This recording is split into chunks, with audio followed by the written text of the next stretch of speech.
Greetings. I welcome you into this space and time again and express my gratitude and my thankfulness for you experiencing this information and this journey along with me. In this session, we're going to cover the energy of the Orisha Ogun. Now, Ogun can be compared or likened in similar energy to HRU-Khuti or even Apollo, Hercules, Aries, Mars, Zarabanda, Ogun, and just about almost any deity of warfare, of metallurgy, of technological advancement, or of even just full expansiveness. These would be energies that we would liken and compare to the Ogun energy. The name Ogun itself means the owner of vitality. Okay, Gun being herbs or vitality. We know that herbs represent, the vital essence of what we need in life in order to maintain our vitality, aside from sun. But within those herbs, there exists the crystallized forms of sunlight. Our atoms feed on actual light. Okay, and Ogun is the owner of that. Ogun is known as the spirit of iron in Yoruba, which we would say Irin. So, even traditionally, iron would not be called necessarily iron or Irin. It would be called Ogun, because within iron is Ogun. Ogun is not a spirit that you invoke through iron or that comes along in iron through certain incantations. Iron is Ogun. Iron is the substance that exists within our bodies, but it is also the substance that exists at the center of the planet. Ogun represents the iron brute force that exists within the cosmos. Okay, he's the greatest warrior of blood, the strongest, most powerful warrior of blood, and he's one of the oldest Orisha. Where Shango, we know to be Ogun's younger brother, he is the most skilled the most skilled warrior. Ogun is the most powerful warrior. Okay, so Ogun is an energy that not only represents warfare and vitality, but Ogun represents technological advancement, the building of civilizations. Ogun represents delineating one place from another. That's why we use the palm fronds. And the palm fronds represent not only his ability to cut, but his ability to divide one thing from another. Ogun is the acidic force of the cosmos. He is the one who breaks things down so that they can be used again, similar to Oya. But Oya deals more so with supplanting power. She doesn't necessarily break things down, but she transforms them. Okay, but Ogun analyzes them and breaks them down. Okay, so in doing this, one of the first things that he addresses within us is ego, our human ego. That is the first thing that needs to be broken down in order for us to get over our attachments to materialism and our ideas of separation and identity groups, or the id. The id entity is another way of looking at the identity. Okay, and through our ego, we begin to actually believe that we are men and women on a journey and an excursion to perfect ourselves to deityship.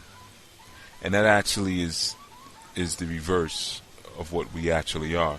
We are actually deities and divine beings who have perfected ourselves in that form, who have now decided to take on the human experience to evolve ourselves further. In order to evolve yourself, once you are a perfect being, you must first devolve. You must negate from yourself in order to move forward. Because if you're perfect and you're already pushed to all of your limits, there's really nowhere else you can go but take a step backwards, kind of like a rubber band, and then spring forward again.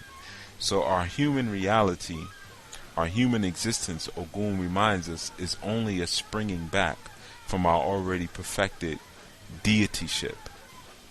So some would say this would be the Buddha nature, or the God nature, whatever word you want to use that describes one who is self-actualized.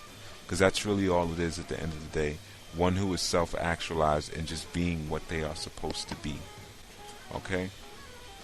So Ogun, again, representing the iron. Iron is a fixed material. Okay? Iron is something that one can rely on. So Ogun is oftentimes drawn, or you'll see that he has two black dogs with him. Now, of course, we know dogs not only represent loyalty, but depending on the type of dog, they also represent a fierceness. Okay? So Ogun is known as the fiercest, oldest warrior of blood, but he's also one of the most loyal Orisha that you can possibly work with. So when issues of infidelity are prevalent in your life, Ogun is a good energy that you can invoke to kind of bring some balance and to set things straight to that.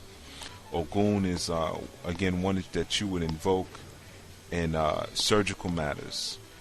He is the patron Orisha over surgeons, barbers, anyone dealing in metalwork, of course, blacksmiths, even mechanics, computer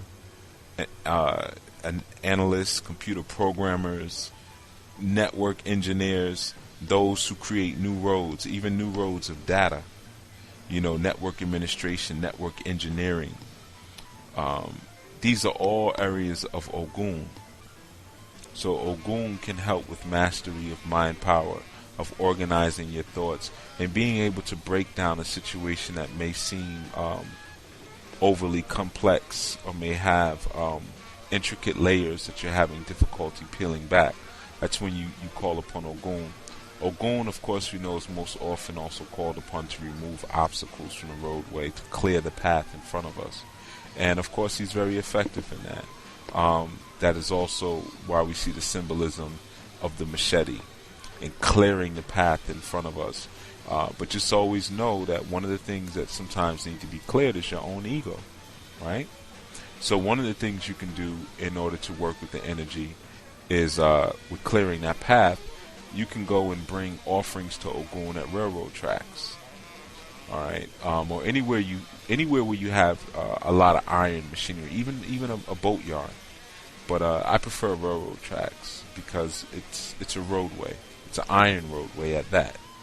So one of the things you can do is bring a knife, and you can anoint the knife in palm oil. You can also use palm wine, which is very dear to Ogun, and of course rum. And anointing, you can pour those objects all over the knife. You offer the knife to Ogun because, again, the spirits recognize the symbols more so than anything. That knife represents a symbol, and you tell Ogun, I'm giving you this knife in order for you to clear the way in front of me, or even to defend me from my enemies. You can tell Ogun to aggressively fight those who try to fight you. Anyone who becomes an adversary of you, you would ask that Ogun that this now be his adversary. Okay, so you're not necessarily sending Ogun on the attack. You're setting up a defensive perimeter with that Ogun energy. You can also offer Ogun yam, rum, again, palm oil, palm wine, cola nut, obi. You can offer Ogun many different things. Things that are hot, like chili peppers, jalapenos. Any type of iron can also be an offering to Ogun, as well as Oshun or menstrual blood. One thing that you can always do to maintain security in your home is to put an Ogun pot, and you can cover his railroad spikes in menstrual blood. You can also use semen. or you can even use urine. Urine, we know in hoodoo, has been used for a very long time in order to protect the homestead. And urine is a form of blood. So there are many ways to feed this Ogun energy. It doesn't always have to be with blood. It doesn't always have to be through animal sacrifice. But also, always remember that when an animal is sacrificed for the purposes of an offering, that meat is fed to the community. That is a sacrifice. It's not just something that you go and throw into the garbage can now. Though you could do that, but Ogun is an economist, so he would frown upon, killing something, and not totally using every part of it.